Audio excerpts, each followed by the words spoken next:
En los primeros días del pontificado, el Papa Francisco predicó mucho sobre la misericordia divina, en parte porque le tocaba al explicar el pasaje del Evangelio del domingo en el que el Señor perdonaba a la mujer adúltera. Entonces, pues la homilía fue sobre ese perdón, el Ángelus que da todos los domingos fue también al respecto. Entonces uno pensaría que bueno, hablaba de lo que correspondía al tiempo litúrgico, le había tocado, digamos.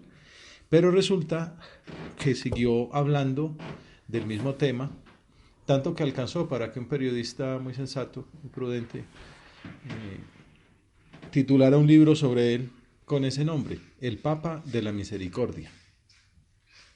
Y es que esta faceta es clave en la predicación sobre los atributos divinos, la misericordia de Dios. Tanto que el mismo Francisco después publicaría un libro llamado El nombre de Dios es misericordia. ¿Se acuerdan ustedes que también el siguiente año a su elección fue el año de la misericordia? Publicó la bula con la que lo convocaba, llamada Misericordia Vultus, el rostro de la misericordia. Y sin embargo, el mismo Papa ha señalado que la misericordia no se puede reducir a un sustantivo del cual se predica, o a un adjetivo como que adorna o añade una característica al sujeto, sino que debe tratarse como un verbo. Entonces lo predica a los sacerdotes, que en un retiro espiritual que predicó por ahí en el 2016, hablándoles precisamente de que teníamos que ser ministros de la misericordia, que no puede haber sacerdotes que maltraten a las almas o que les pongan la vida difícil en el sacramento de la reconciliación, sino que tienen que darse cuenta de que Dios los ha perdonado y que por eso a Él le conmueve mucho cuando un sacerdote se confiesa. Yo me confesé ahorita hace un rato. Porque en la medida en que uno experimenta ese perdón de Dios, pues es mejor ministro del sacramento de la misericordia divina. Entonces en ese retiro les decía que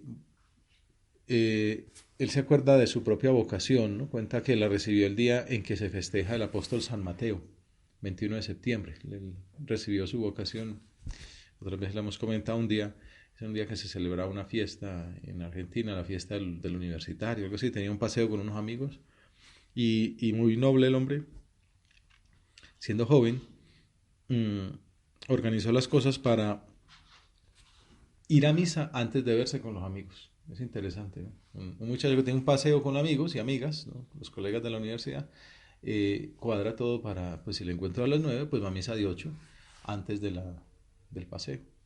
Otro diría, ve, no pude ir a misa porque estaba paseo con los amigos. No, el papá, aquel joven Jorge Mario Orgolio, cuadró las cosas, pero en aquella misa encontró un sacerdote confesando y pasó a confesarse. Y algo pasó, ¿no? Es un secreto, ¿no? El secreto de la confesión. Además que el sacerdote murió poco después, tenía cáncer. Todo eso sirvió para, el Señor se sirvió de todo aquello para entrar en esa alma y llamarla, ¿no? Y aquel joven muy noble, pues al final terminó desertando del paseo y descubrió pues su llamada a la vida religiosa y al sacerdocio posteriormente. Entonces, pues obviamente el 21 de septiembre para él es un momento muy importante. Y el 21 de septiembre es la fiesta del apóstol San Mateo, llamado también Leví, el publicano. Trabajaba como en el mundo pues de las finanzas, recibiendo impuestos del pueblo judío para el imperio romano. Por eso era muy mal visto por los judíos, porque era una especie de traidor. Además decían que robaban y tal, porque su sueldo lo sacaba de la comisión que les daba el imperio. Y Jesús lo llamó y le dije, sígueme. Y dejándolo todo, le siguió. Famoso aquel cuadro de Caravaggio, que está en la iglesia de San Luis de los Franceses en Roma, que al Papa le gusta mucho y bueno, en otras ocasiones hemos hablado de él. Pero lo que quería decir, porque lo traje a colación, es porque la fiesta, la lectura de la liturgia de las horas en la fiesta de San Mateo es un sermón de San Beda el Venerable, en el que comenta el pasaje en el que Jesús llama a Leví, publicano, y dice: Jesús vio al publicano y porque lo amó, lo eligió y le dijo, sígueme. Bonito, ¿no? Sin embargo, es una mala traducción y Francisco la cambia. En latín se lee así: Vidit publicanum, vio al publicano, ed quia miserando adque eligendo vidit, ait ili sequere me. Le dijo a él, sígueme. Pero quia miserando, ¿no? Porque lo vio, porque le tuvo misericordia y lo eligió. No es solo que lo amó, lo eligió, ¿no? Lo misericordió, le gusta decir al Papa. Dice que es un neologismo, ese verbo no existe ni en español ni en italiano, que es cuando él lo suele comentar, ¿no? Misericordiar, el verbo misericordiar. Entonces Dios vio a Leví, lo misericordió y entonces lo eligió. Al traducir el misericordia lo traducen por amó, lo amó. Bueno, es verdad, porque misericordia es amor. Pero ese en concreto tuvo misericordia de él y lo llamó. San José María nos decía a nosotros que nuestra llamada a la obra es una manifestación de la misericordia de Dios. No solo con nosotros mismos, sino con la humanidad entera. Es muy bonito, esa frase me impresiona. Vidit publicanum equia miserando ad eligendo vidit ait ili sequere me. En una meditación a sacerdotes les animaba a meditar sobre todo esta característica divina el Papa. Decía que tiene que ser una misericordia dinámica, no como un sustantivo cosificado y definido, ni como un adjetivo que decora un poco la vida, sino como un verbo: misericordiar y ser misericordiado. Por eso dice, el confesor debe misericordiar, debe manifestar en la confesión la misericordia de Dios, sobre todo porque antes él mismo ha sido misericordiado, ha experimentado la misericordia del Señor en su propia carne. Y en ese contexto podemos meditar el capítulo 6 de San Lucas, que es lo que la Biblia, la liturgia nos trae mañana en la misa del domingo. Lucas, que es conocido precisamente como el autor que más ensalza la misericordia divina. Son suyas unas parábolas y unos relatos exclusivamente misericordiosos y que solo los trae él. Recordemos que acaba de predicar el sermón de la llanura, en el que había expuesto las bienaventuranzas, una exposición breve de las bienaventuranzas, la cuarta de las cuales parece ampliada en el texto que meditaremos hoy. Recordemos la cuarta bienaventuranza. Bienaventurados vosotros cuando os odien los hombres y os excluyan y os insulten y proscriban vuestro nombre como infame, por causa del Hijo del Hombre. Alegraos ese día y saltad de gozo, porque vuestra recompensa será grande en el cielo. Eso es lo que hacían vuestros padres con los profetas. Acordamos que las bienaventuranzas son como un autorretrato, una figura de Jesús mismo, que sabemos que fue odiado, fue excluido, fue insultado, fue proscrito, murió en la cruz, como tantos profetas en la historia, ¿no? Y entonces esa presentación paradójica que hace el Señor de que uno tiene que estar feliz por ser perseguido, pues es la que está de fondo de lo que vamos a meditar hoy. Frente a los odios, a la exclusión, a los insultos y a la proscripción, Jesús recomienda a los cristianos el amor a los enemigos. Ese es el tema de este evangelio que vamos a considerar.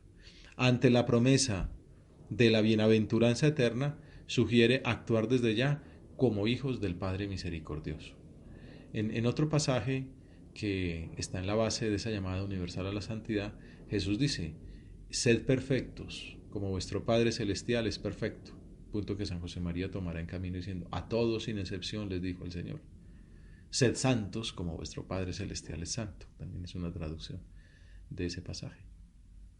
No se lo dijo a los monjes, a las curas, a las religiosas, se lo dijo a todos los que están ahí, a los campesinos, a los militares, a las amas de casa, a los obreros. Sean santos, como su Padre Celestial es santo. Bueno, pues en ese mismo contexto dice también que tenemos que ser misericordiosos como nuestro Padre es misericordioso. Amen a sus enemigos, hagan el bien a los que les odian, bendigan a los que los maldicen, oren por los que los calumnian. Ya hemos dicho que esto es un contexto provocativo, ¿no? Hace que la gente diga, pero ¿cómo así? ¿Qué es lo que está pasando aquí, no? Al que te pegue en una mejilla, preséntale la otra. Al que te quite la capa, no le impides que tome también la túnica. Al que te pide, dale. Al que se lleve lo tuyo, no se lo reclames. trata a los demás como quieras que ellos te traten. Pues si aman a los que los aman, ¿qué mérito tienen? También los pecadores aman a los que los aman. Y si hacen el bien solo a los que les hacen el bien, ¿qué mérito tienen? También los pecadores hacen lo mismo. Y si prestan a aquellos de los que esperan cobrar, ¿qué mérito tienen? También los pecadores prestan a otros pecadores con intención de cobrárselo. Por el contrario, amen a sus enemigos. Hagan el bien y presten, sin esperar nada. Será grande su recompensa y serán hijos del Altísimo, porque Él es bueno con los malvados y los desagradecidos. Esto no es fácil, ¿no? En estos días alguien me contaba que una persona cercana, en un problema laboral, ¿no? Más o menos le hacía el cajón. Esto pasa mucho en el fútbol, ¿no? Que está un técnico, empata un partido y ya llegan 5 hojas de vida a la presidencia del equipo, ¿no? Y cuando menos piensa, pues que lo echan y al otro día ya tienen el otro contratado, ¿no? Entonces, hombre, me están haciendo el cajón, me están quitando el puesto y tal. Y entonces, pues no es fácil uno saludar amablemente al que le está queriendo quitar el puesto, ¿no? Cosas por el estilo pasan. Eh, Amar a los enemigos. No es sencillo, ¿no? Y pues bueno, el Señor por eso nos lo enseña, porque ese es el camino del cristiano. Recordemos que Jesús mismo, cuando va a morir en la cruz, dirá, Señor, perdónales porque no saben lo que hacen. Es como una característica del cristiano. San Esteban, el primer mártir, también muere pidiendo perdón para sus enemigos, los que le están tirando las piedras. Es un vademécum sobre amor a los enemigos, más aún sobre la virtud de la caridad, del amor al prójimo, que en este caso el Señor lo resume en 4 acciones. 3 que son como internas, porque como también dice Jesús, de la abundancia del corazón habla la boca. Uno puede ser que diplomáticamente por fuera se porte bien, ¿no? Pero lo importante es por dentro cómo está, ¿no? Aunque también por fuera hay que portarse bien. Lo importante es portarse bien por fuera, pero sin hipocresía, sino que lo que esas manifestaciones exteriores de diplomacia correspondan a un perdón interior del enemigo. Entonces las 3 actitudes interiores son amar, amen a los enemigos, bendecir a los que los maldicen, orar por los que los calumnian. Es fuerte, es difícil, pero es como el mensaje. Amen a los enemigos, bendigan a los que los maldicen, oren por los que los calumnian. Y otra exterior que es hacer el bien, con muchas manifestaciones, entre las cuales podemos señalar, a modo resumen, perdonar, pagar el mal con el bien, dar el don, sí, y prestar. Obviamente el Señor que dice esto, pues en otras partes también habla de la justicia, ¿no? Se trata de la justicia y uno tiene derecho a exigir lo que le corresponde, ¿no? Pero siempre la caridad va más allá, excede la justicia. No es solo cumplir con lo que toca, sino que va más allá, incluso eso. Esto es la superación de la justicia del Antiguo Testamento, del ojo por ojo, diente por diente, ¿no? Esto ya va muchísimo más allá. De esto habla, por ejemplo, Benedicto XVI en la encíclica Caritas et Veritate, que les recomiendo especialmente, como todo un planteamiento ya social de estas enseñanzas que en este momento podrían parecer individuales, pero si yo personalmente recibo la llamada a dar sin esperar a cambio, prestar sin esperar cobrar, sin esperar intereses, pues bueno, digamos que es una alternativa también para las empresas, para los gobiernos, ¿no? La lógica de la gratuidad. Obviamente, pues las empresas tienen que cobrar por lo que hacen, porque tienen que dar salarios a los obreros, etcétera. Pero hay toda una línea ahí de pensamiento de la lógica del don, ¿no? Y ya no solamente de dar cosas, sino de darse uno mismo y no llevar cuentas, ¿no? Tú me tienes que explicar matemáticas porque yo te expliqué trigonometría. No, yo me doy y ya otros se darán, ¿no? Además, estos dones espirituales tienen una ventaja y es que no se agotan dándolos, al contrario, crecen. Mientras que el don físico, pues yo tengo $10 y te los presto a ti, pues me quedo yo sin ellos. En cambio, si tengo alegría y la comparto contigo, pues ya somos 2 los que estamos contentos, ¿no? Se multiplica el bien, ¿no? El don de sí, el amor desinteresado. El prelado de la obra hablaba de esto hace poco en una tertulia sobre la centralidad que debe tener la caridad, empezando por casa. Decía, Dios nos invita a amar, comenzando por quien está a nuestro lado, especialmente a nuestros hermanos, a nuestro cónyuge, a nuestros hijos. Y amar no solo las cosas buenas, sino también sus defectos y sus limitaciones. Hay gente que es muy amable por ahí por fuera, ¿no? La famosa luz de la calle, oscuridad de la casa. Esa manifestación de amor que viene del corazón de Jesús tiene que empezar por los que más cercanos tenemos. Un esfuerzo positivo por darse, que es darse. Sí, yo me quiero dar, ¿no? Pero darse es, por ejemplo, prestar el suéter. A veces entre los hermanos cuesta mucho eso, ¿no? Entre las niñas a veces se puso la camisa, ¿no?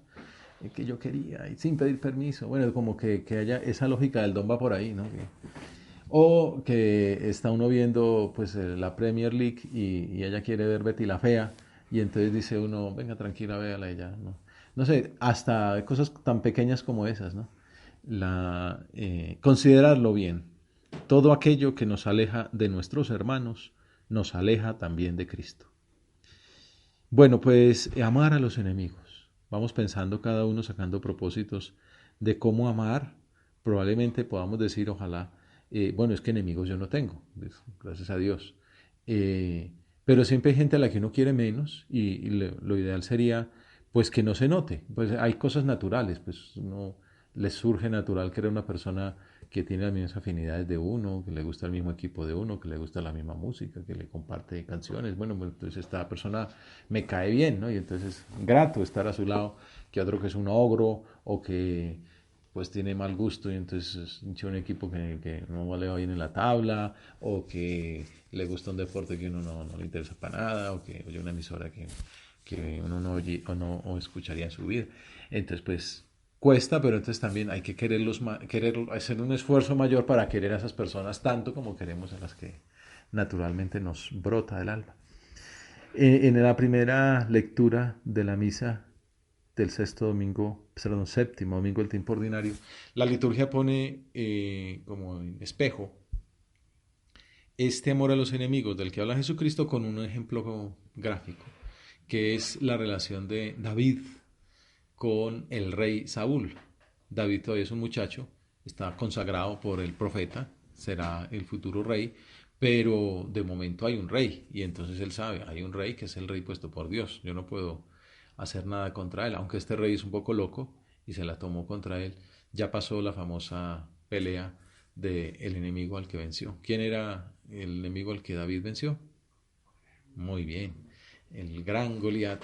Entonces, pues lo venció con la famosa onda.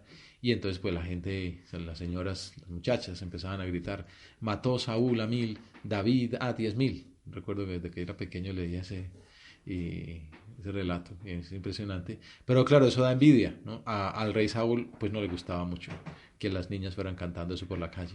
Y entonces le cogió ojeriza y bueno, le montó una perseguidora, tanto que el pobre David tuvo que salir corriendo y una vez por ahí lo cogió parado en un mal momento a Saúl y era tan noble en ese momento, después metería la pata, porque todos somos hombres y metemos la pata a veces. Y entonces dijo, yo aquí pues lo cogió en un mal momento y lo tenía a su disposición, ¿no? Podía haberlo, pues, haberle cortado la cabeza o atravesado una espada, lo que fuera, y lo único que hizo fue cortarle un borde del manto. Entonces, después se le acercó a cierta distancia donde todavía no lo pudiera matar y le dijo, que conste, bueno, aquí lo tengo escrito. En aquellos días, Saúl emprendió la bajada al desierto de Sif, llevando 3.000 hombres escogidos de Israel para buscar a David allí. David y Abisai llegaron de noche junto a la tropa. Saúl dormía, acostado en el cercado, con la lanza hincada en tierra a la cabecera. Estaba con todos los preparativos de seguridad del caso. Abner y la tropa dormían en torno a él. Estaba bien vigilado. Abisai dijo a David, Dios pone hoy al enemigo en tu mano. Déjame que lo clave de un golpe con la lanza en la tierra. No tendré que repetir. Está como interesante, ¿no? La propuesta es buena. Y ahí queda pegado, ¿no? Entonces, ¿qué respondió David? Bueno, uno pensaría, ¿yo qué respondo? Pues es el enemigo, y además yo soy el elegido por Dios, pues es el momento que Dios pone para que yo sea el rey, ya está, se cumpla la voluntad del Señor. Pues David respondió, no acabes con él, pues ¿quién ha extendido su mano contra el ungido del Señor y ha quedado impune? Él es el rey, puesto por Dios. David cogió la lanza y el jarro de agua de la cabecera de Saúl y se marcharon. Lo del borde del manto en otra ocasión que no voy a comentar ahora. Nadie los vio, ni se dio cuenta, ni se despertó. Todos dormían porque el Señor había hecho caer sobre ellos un sueño profundo. David cruzó al otro lado y se puso en pie sobre la cima de la montaña, lejos, manteniendo una gran distancia, y gritó, aquí está la lanza del rey, venga por ella uno de sus servidores, y que el Señor pague a cada uno según su justicia y su fidelidad. Él te ha entregado hoy en mi poder, pero yo no he querido extender mi mano contra el ungido del Señor. Por eso digo que es la respuesta a la primera lectura, es el Antiguo Testamento que anuncia lo que vendrá en el Nuevo. Cuando Jesús dirá, amad a vuestros enemigos, perdonad a los que os ofenden, orad por los que os calumnian. Como Jesús nos ama a nosotros que lo ofendemos con el pecado, como perdonó a los que lo crucificaron. Esa es la primera parte. Y la segunda es misericordia, propiamente, de la que comenzamos hablando. También el amor a los enemigos es una manifestación de misericordia. No juzguéis y no seréis juzgados, no condenéis y no seréis condenados, perdonad y seréis perdonados, dad y se os dará, os verterán una medida generosa, colmada, remecida, rebosante, pues con la medida con que midiereis se os medirá a vosotros. No juzgar, perdonar, dar. Se entiende a veces que la misericordia es piedad, clemencia, pero es mucho más que eso. Como enseña San José María, la misericordia se identifica con la superabundancia de la caridad, que al mismo tiempo trae consigo la superabundancia de la justicia. Misericordia quiere decir mantener el corazón en carne viva, humana y divinamente transido por un amor recio, sacrificado, generoso. Es lo que hemos ejemplificado en el Evangelio que estamos considerando. Una misericordia que se manifiesta en la caridad de pensar bien. Siempre que nosotros metemos la pata tenemos una disculpa, ¿no? Llegué tarde al examen porque había trancón. No me fue bien porque yo estudié, lo que pasa es que no me entró. Uno siempre tiene una disculpa para justificar sus errores. Pero al vecino no se los justifica, no se los perdona. Pues la actitud que el Señor nos invita a tener es eso, pensar bien, no juzgar. San Pablo dice, el que juzga es el Señor. Uno siempre tiene que buscar pues una razón que justifique la actuación errada del vecino. Misericordia manifestada en la caridad de pensar bien, de no juzgar, de perdonar. ¿Cuánto cuesta por ahí perdonar? Y en el don, ya no solo de unas cosas materiales, sino de uno mismo, darse. Es más fácil dar unas monedas o unos billetes que dar uno de su tiempo, de lo que uno es, o entregarse a uno mismo a la voluntad del Señor. San Agustín decía que dar y perdonar son dos formas de limosna. O también decía con una imagen muy bonita que son dar y perdonar son las dos alas de la oración con las que se vuela hacia Dios. Por eso aquello del Padre Nuestro, perdónanos como nosotros perdonamos. Claro, si uno no perdona, ese es el tema del resentimiento que hace tanto daño. Hay personas que tienen dañado el corazón, en parte muchas porque no han descubierto el corazón misericordioso de Jesús. Esto pasa, por ejemplo, en el protestantismo. En la antropología luterana, Dios no perdona. Pues Dios cubre con su misericordia y tal, pero uno queda mal, uno sigue corrupto. En la antropología católica uno queda herido, pero no corrupto.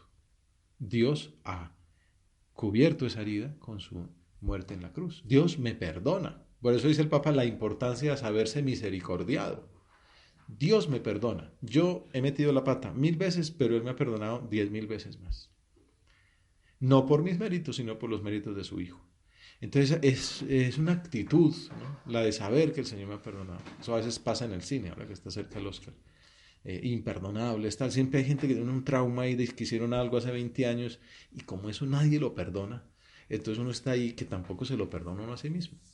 Saberse misericordiado es muy importante y por eso es tan aconsejable pasar por la confesión con frecuencia, porque Dios me libere de mis culpas. Y al saber que Dios me ha perdonado tanto, pues yo también tengo que perdonar. Y esa es la libertad de espíritu, la libertad del alma. Por eso puede uno volar, porque no soy enemigo de nadie, ni siquiera de Dios, porque Dios, que es el que verdaderamente más ofendo, me ha perdonado. Pues si le pido perdón a Dios, también le tengo que pedir perdón a todo el que haya ofendido. Pero además, nadie me puede sentirse enemigo mío porque yo a todos los perdono. Esa es la actitud cristiana verdadera, y es a lo que el Señor nos invita. Cuando uno no entra por este camino es cuando se enreda el alma, cuando vienen los traumas, las confusiones, los estreses, las depresiones. Muchas cosas vienen de ahí porque uno no termina de quitarse esas amarras. La capacidad de perdonar nace también como un momento interno a la propia caridad. Por eso decía San José María, yo no necesito aprender a perdonar, porque el Señor me enseñó a querer. Si yo quiero a Dios y quiero a las almas como Dios las quiere porque son hijas suyas, si yo meto la pata, pues cómo no la va a meter esta otra persona. Dios me ha enseñado a querer, entonces no necesito perdonar. Una madre no necesita hacer propósitos para perdonar a su hijo. Es famosa aquella anécdota del medieval del enamorado que va donde la princesa y le dice, por ti daría lo que hiciera falta por tu amor. Y dice, pues tráeme el corazón de tu madre. Y el hombre va y mata a la madre y se trae el corazón en la mano, ¿no? A caballo, y entonces el caballo se cae y se tropieza y cuando el hombre se cae, el corazón dice, hijo mío, ¿te has hecho daño? No, pues es típica una leyenda medieval así de un corazón de madre. No necesita aprender a perdonar, porque el Señor le enseña a querer. Pues así tenemos que ser nosotros con todas las almas. San José María ve en la comprensión una de las primeras manifestaciones de la caridad. Y decía, más que en dar, y eso que hemos dicho que el darse es una de las enseñanzas de Jesús hoy, más que en dar, la caridad está en comprender. Es descubrir justificar el no juzgáis del que habla el Evangelio. Y por eso afirma que la mejor forma de tratar al prójimo es la de comprenderlos a todos, convivir con todos, disculparlos a todos, no crear divisiones ni barreras, comportarse siempre como instrumentos de unidad. Entonces esta es como la clave. Este pasaje de hoy no es un consejo de superación o de autoayuda, es un mensaje de Dios que nos dio el ejemplo. Nos dice, aprendan de mí. En este caso, que soy compasivo y misericordioso, como dice el Salmo 102, en la lectura del séptimo domingo, es la primera David que perdona a Saúl, y el Salmo es Dios es compasivo y misericordioso. David perdonó porque está en la lógica divina, ¿no? Y nos da su gracia, además, no siempre la segunda lectura coincide, pero en este caso sí. El capítulo 15 de la primera carta de San Pablo a los Corintios habla de que hemos de comportarnos a la medida del corazón de Cristo, como obrar como Él lo hizo para ser conformes con la imagen suya que imprimió en nuestra vida. Bueno, pues se nos acaba el tiempo y pidámosle a la Santísima Virgen que nos ayude a entrar por ahí, por esa vía del amor al prójimo, del no juzgar, del perdonar, del comprender, del disculpar, del darse y del ser misericordiosos. La Virgen es madre de todos los hermanos de su Hijo y a ella le pedimos que nos ayude a pasar, como dice algún autor, del resentimiento al perdón, para que hagamos vida nuestra la enseñanza del Evangelio de hoy. Si tu hermano te ofende, repréndelo, también dice en otra parte, y si se arrepiente, perdónalo. Si te ofende 7 veces en un día y 7 veces vuelve a decirte me arrepiento, lo perdonarás. Como dice también el Señor respondiéndole a Pedro, ¿cuántas veces hay que perdonar? Hasta 70 veces, que eso es mucho. Y el Señor dice hasta 70 veces 7. Señora nuestra, ayúdanos a hacer vida ese mensaje, ese consejo, ese mandato de tu Hijo. No juzguéis y no seréis juzgados. No condenéis y no seréis condenados. Perdonad y seréis perdonados. Dad y se os dará. Os verterán una medida generosa, colmada, remecida, rebosante, pues con la medida con que midiereis, se os medirá a vosotros.